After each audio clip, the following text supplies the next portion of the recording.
ಬರುವಂತ ಕಾಯಿಲೆ. ಇದನ್ನ ಎಲಿಫ್ಯಾಂಟಿಯಾಸಿಸ್ ಅಥವಾ ಆನೆಕಾಲ್ ರೋಗ ಅಂತ ಆನೆಕಾಲ್ ರೋಗವನ್ನು ತಡೆಗಟ್ಟೋಕೆ ಮುಂಚಿತವಾಗಿ ಮಾತ್ರೆಗಳ ಸೇವನೆ ಅತ್ಯಂತ ಉಪಯುಕ್ತ. ಇಲ್ಲಿವರೆಗೂ ಸಮಸ್ಯೆ ಇರುತ್ತೆ, ಹಾಗಂತ ಅವನನ್ನು ಬಿಟ್ಟು ಬರೋಕ್ಕಾಗತ್ತ? ನನಗೂ ವಯಸ್ಸಾಯ್ತು, ಇನ್ನೆಷ್ಟು ವರ್ಷಗಳ ಕಾಲ ಕೆಲಸ ಕೊಡ್ತೀನಿ. ಒಂದ್ ವೇಳೆ ನೀವ್ ಅದ್ರಲ್ಲಿ ಸೋತ್ ಹೋದ್ರೆ ನಾನೇನು ಮಾಡಕ್ಕಾಗಲ್ಲ. ಮೇಡಮ್, ಕಷ್ಟ ಆಗುತ್ತೆ ಮೇಡಮ್. ಟ್ರೈ ಮಾಡಿ. ಪಿಂಕಿ ಅಂತ ಹೇಳಿ. ಇಲ್ಲ ಇಲ್ಲ, ಇದು ಎಲ್ಲೋ ಇದೆ ಅಲ್ವಾ? ಏನಿಷ್ಟ ಬರುತ್ತೋ ಅದನ್ನೇ ಇಡು, ಆಯ್ತಾ? ನಾನು ಪೂಜೆ ಮಾಡೋ ನನ್ನ ಮನೆ ಲಕ್ಷ್ಮಿ ಆಗಿರ್ತೀಯ.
ಇವಾಗ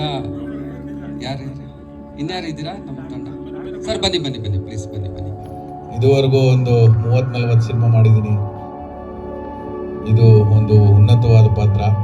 ನಮ್ಮ ಸಿದ್ದು ಪೂರ್ಣಚಂದ್ರ ಅವರು ನಮಗೊಂದೊಳ್ಳೆ ಪಾತ್ರ ಕೊಟ್ಟರು. ಅರ್ಧರಾತ್ರಿ ಫೋನ್ ಮಾಡಿ ಹೇಳಿದ್ದೆ ನನಗೆ ಈ ಪಾತ್ರ ಪುಣ್ಯಪಾದ ಅಂತ ಸಿನಿಮಾ ಇದೆ, ಇದ್ರಲ್ಲಿ ಮಾಡು ಅಂತ.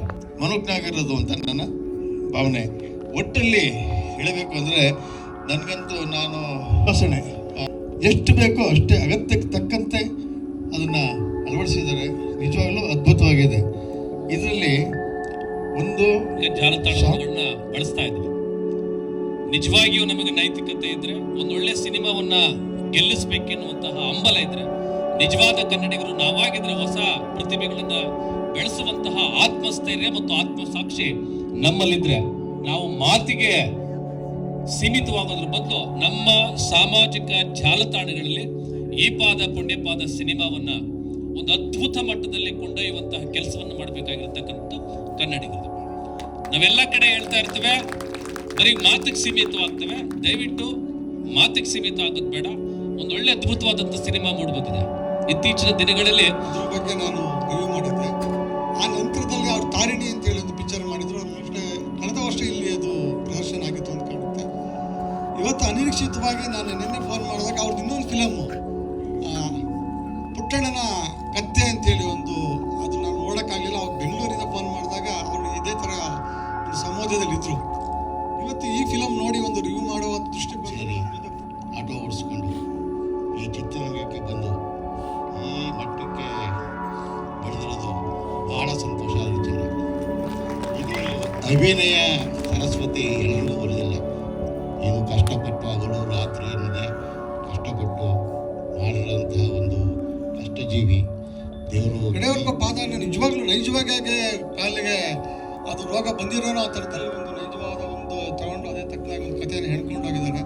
ನಿಜಕ್ಕೂ ಒಂದು ಅದ್ಭುತವಾದ ಕಥೆಯನ್ನು ನಿರ್ಮಾಣ ಮಾಡಿ, ಅಣ್ಣ ತಮ್ಮಂದ್ರು ಬೆಳೀತಾ ದಾಯಾದಿಗಳು ಅಂತ ಹೇಳಿ ಆ ಬಾಂಧವ್ಯವನ್ನ ಆಸ್ತಿಗೋಸ್ಕರ ಕಳ್ಕೊಳ್ಳುವಂತಹದ್ದು.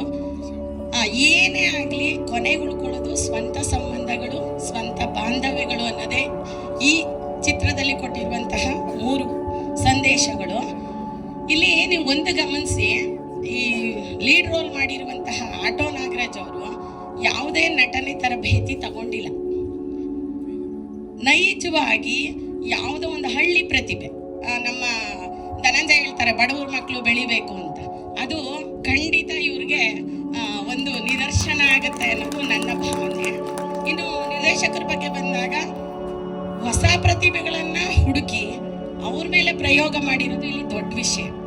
ಯಾಕಂದ್ರೆ ಆಟೋ ನಾಗರಾಜ್ ಅವರು ಸಣ್ಣ ಪುಟ್ಟ ಒಂದು ನಟನೆಯನ್ನ ಮಾಡ್ತಿದ್ದಂತಹ ವ್ಯಕ್ತಿಯನ್ನ ಇದರಲ್ಲಿ ನೀನು ಮಾಡ್ತೀಯಾ ಅನ್ನೋ ಒಂದು ಕಾನ್ಫಿಡೆನ್ಸ್ ಅನ್ನ ಇಟ್ಕೊಂಡು ಲೀಡ್ ರೋಲ್ ಅನ್ನ ಕೊಟ್ಟಿದ್ದಾರೆ.